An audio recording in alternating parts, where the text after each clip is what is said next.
मध्यकाल की शुरुआत हमारे देश के इतिहास का वो हिस्सा है जब लगातार सालों साल हमले होते रहे।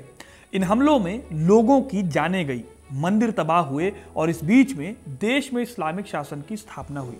हमारे देश में इस्लाम वैसे तो कई रास्तों से आया, लेकिन आज हम बात करने वाले हैं भारत पर होने वाले विदेशी हमलों की, खास तौर पर मध्यकाल में हुए इस्लामिक हमलों के बारे में। मोहम्मद बिन कासिम के बारे में माना जाता है कि सबसे पहले उसने सिंध पर हमला करके भारत में इस्लामिक शासन की शुरुआत की थी। अब यह बात किस हद तक सही है और आखिर क्या वजह थी जिसके चलते साल 712 में सिंध पर कब्जा होने के बाद भी भारत पर मुसलमानों के शासन को इस्टेब्लिश होने में 300 साल लग गए। आज की यह कहानी देश पर 300 सालों तक होने वाले मुस्लिम अटैक्स की है। कैसे धीरे धीरे अलग अलग टाइम पीरियड में देश के अलग अलग हिस्सों पर अटैक्स होते हैं, किन लोगों की बदौलत 300 सालों तक ये अटैक फेल होते रहते हैं और आखिर कैसे अचानक मोहम्मद गोरी दिल्ली पर कब्जा कर बैठता है। ये सब जानेंगे इस वीडियो में, तो वीडियो को इन तक जरूर देखिएगा, क्योंकि अपना इतिहास नहीं जानोगे तो खुद को कैसे पहचानोगे। दोस्तों, रनिंग के लिए, फिट रहने के लिए अगर आप शूज देखना चाहते हैं तो शॉप नाउ पर क्लिक करके आप इन शूज को ट्राई कर सकते हैं, जो कि काफी कंफर्टेबल है। साल 712 में सिंध पर हमला होता है। एक 17 साल का लड़का जिसका नाम मोहम्मद बिन कासिम था, उसने अपनी सेना के दम पर सिंध के राजा दाहिर को हरा दिया। दाहिर की हार ने भारत में पहली बार एक मुस्लिम रूलर की एंट्री कराई। अब ये पहली जीत जरूर थी, लेकिन इस जीत के साथ ही आगे और भी कई चैलेंजेस खड़े थे और जिन लोगों को लगता है कि मोहम्मद बिन कासिम ने देश पर पहली बार हमला किया था, वो भी पूरी तरह से सही नहीं है। देखिए, हमारे देश पर अरब हमलावरों ने सबसे पहले अटैक करना शुरू किया था। अरब के रास्ते भारत में व्यापारी भी आते थे और हमलावर भी आते थे, लेकिन ये हमले बड़े पैमाने पर फेल कर दिए गए। अब ये तो भूमिका हो गई जो मैंने आपको बताई। कहानी को अच्छे से समझने के लिए हमें शुरू से एक एक करके सारी बातों को जानना होगा, जैसे कि हमारे देश में क्या हो रहा था 7वीं और 8वीं शताब्दी में और अरब हमलावर कैसे भारत में आने शुरू हुए थे। ये सारी बातें जानेंगे। 7वीं सदी में साल 647 में उत्तर भारत के महान सम्राट हर्षवर्धन की मृत्यु हो गई।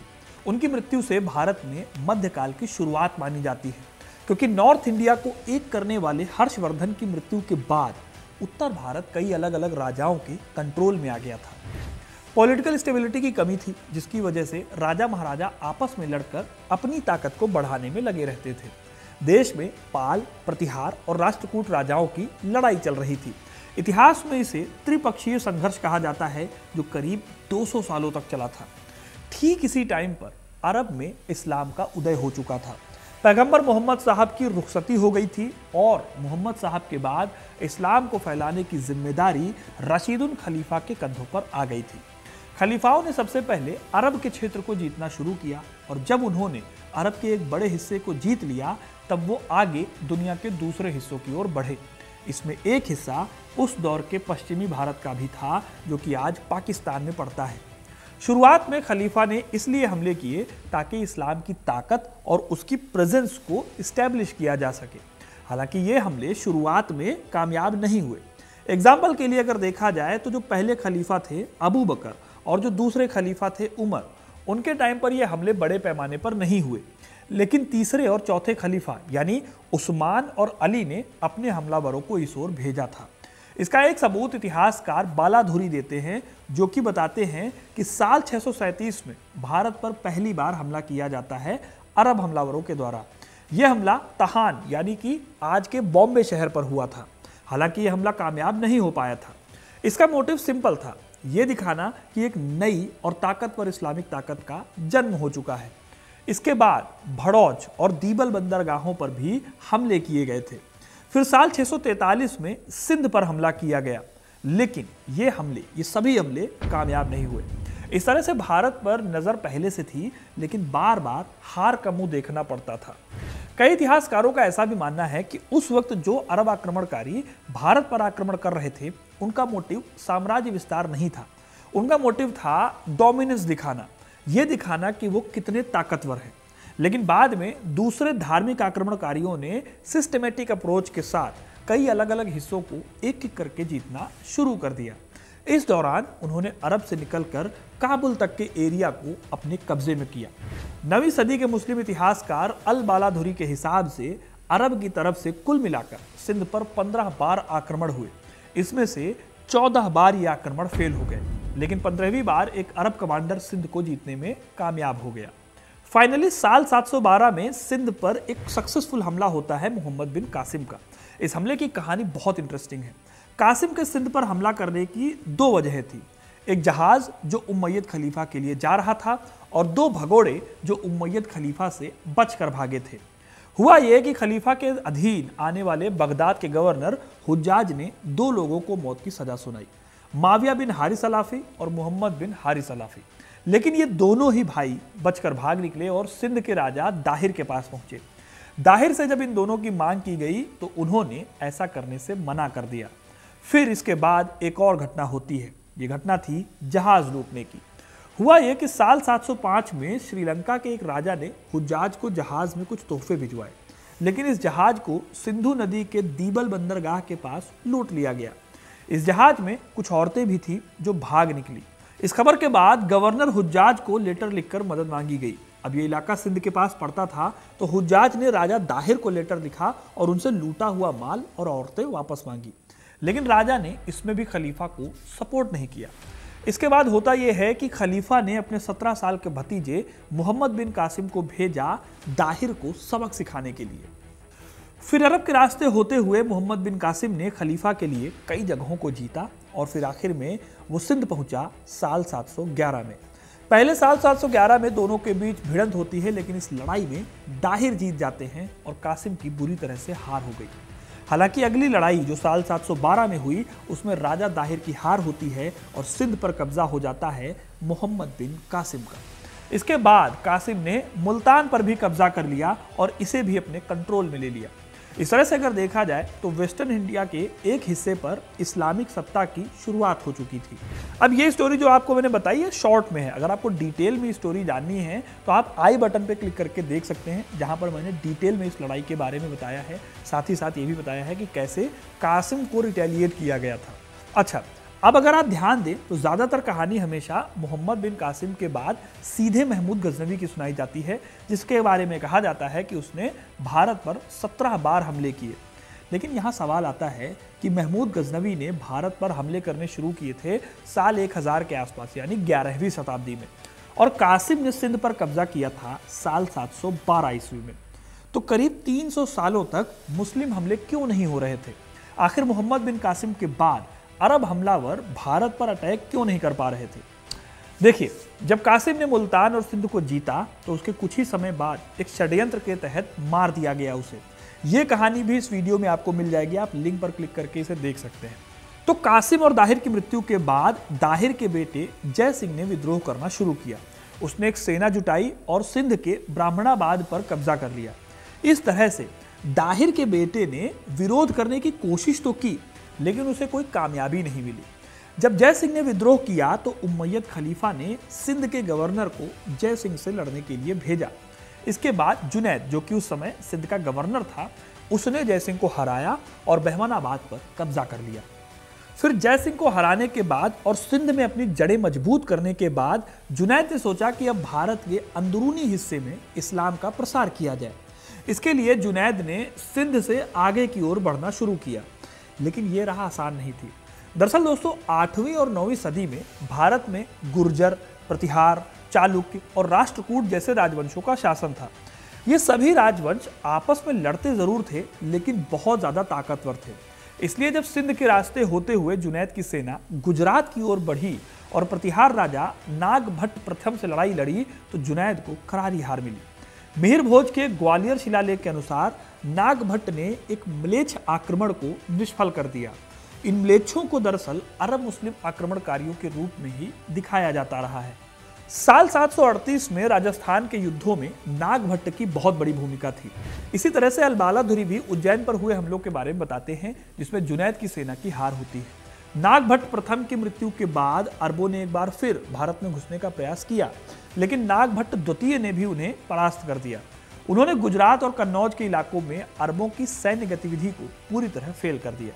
इसी तरह से कश्मीर से लेकर कर्नाटक तक कई शासक खड़े हुए, जिन्होंने 8वीं से 10वीं सदी के बीच भारत के दूसरे हिस्से में इस्लामिक हमलों को रोका।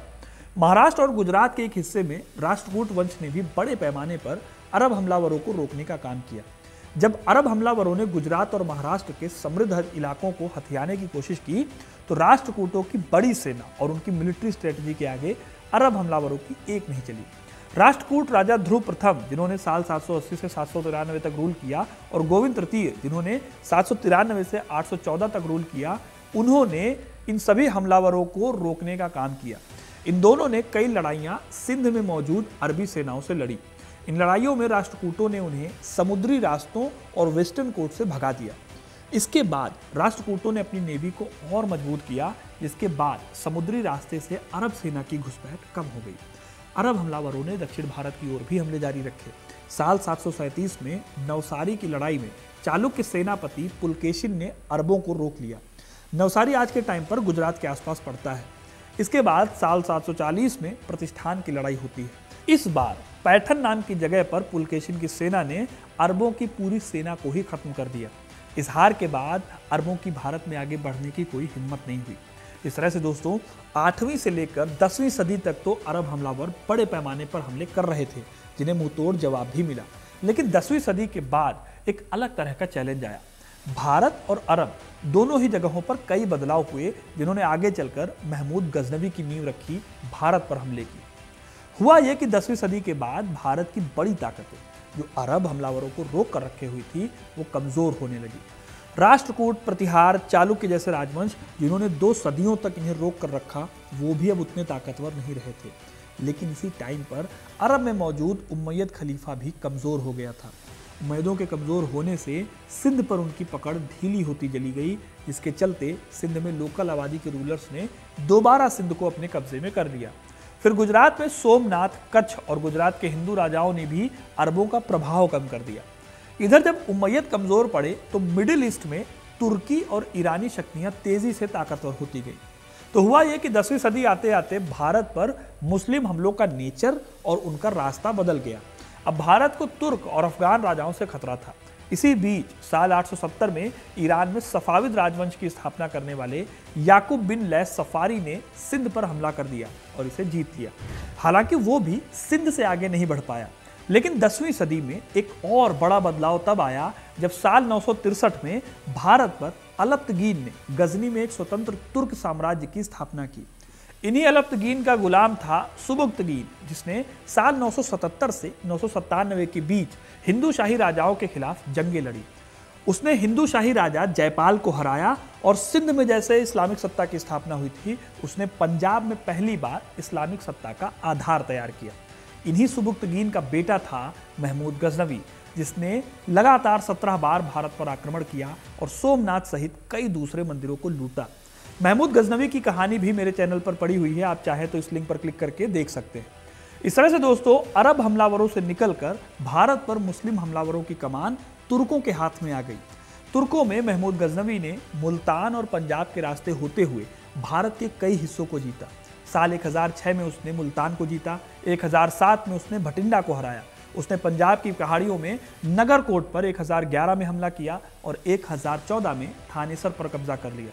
कभी ललितादित्य जैसे राजाओं के चलते अरब हमलों से बचा रहने वाला कश्मीर भी महमूद गजनवी से बच नहीं सका। साल 1015 में कश्मीर पर भी उसने हमला किया।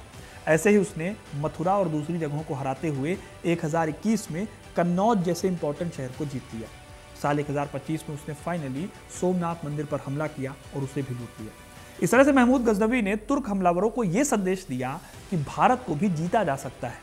एक समृद्ध धनी देश जहां पर अकूत संपदा है, उसको जीतने और लूटने के लिए महमूद ने 17 साल बिता दिए थे। लेकिन महमूद गजनवी ने भारत पर रूल नहीं किया, उसे एक लुटेरे और हमलावर के तौर पर देखा जाता है। फिर इसके बाद आता है साल 1191, जब मोहम्मद गौरी ने भारत पर हमला किया। इसे हम तराइन के युद्ध के नाम से जानते हैं।